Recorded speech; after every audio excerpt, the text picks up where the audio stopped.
औज़ु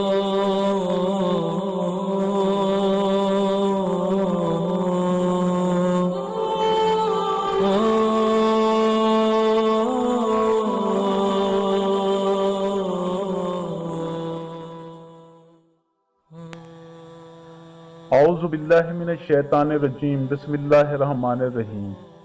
अस्सलामु अलैकुम मेरे मुअज़्ज़िज़ और काबिल एहतराम दोस्तों, एक हकीम जंगल में घूम रहा था। सर सब्ज़ व शादाब जगह में उसने एक मोर को देखा।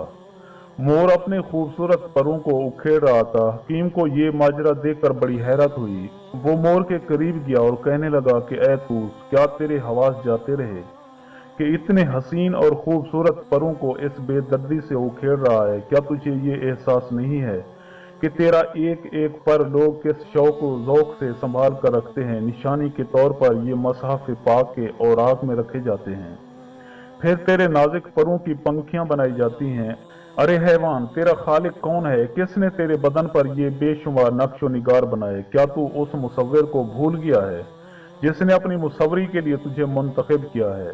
मालूम होता है कि तू गरूर में आकर अपनी कोई नई वज़ाकता बनाने के दर पे है। मोर ने दानिश्वर के जब ये कलमात सुने तो बेचैन सा होकर रोने लगा। उसके रोने में ऐसा दर्द, ऐसा असर था कि वो हकीम जिसने मोर से पर उखेड़ने का सबब पूछा था, नादिम और परेशान होकर दिल में कहने लगा कि मैंने नाहक इस मोर को छेड़ा, पता नहीं ये किस परेशानी में घिरा हुआ था।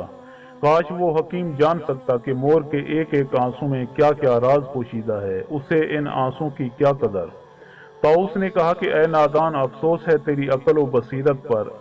अभी तक तू तलसा में रंग व बू में गिरफ्तार है, उल्टा मुझे पर उखेड़ने पर मतून करता है और मुझे ही मुल्जिम ठहरा रहा है।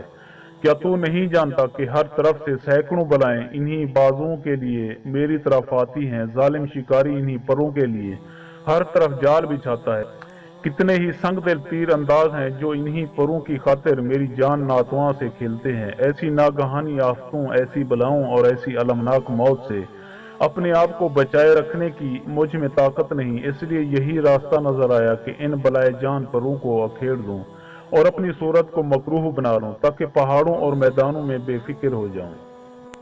मेरे नज़दीक जान की हिफाजत बाल और पर की हिफाजत से ज्यादा जरूरी और अहम है। जान तो महफूज रहे, जिस्म की अबतरी का जान के मुकाबले में क्या गम।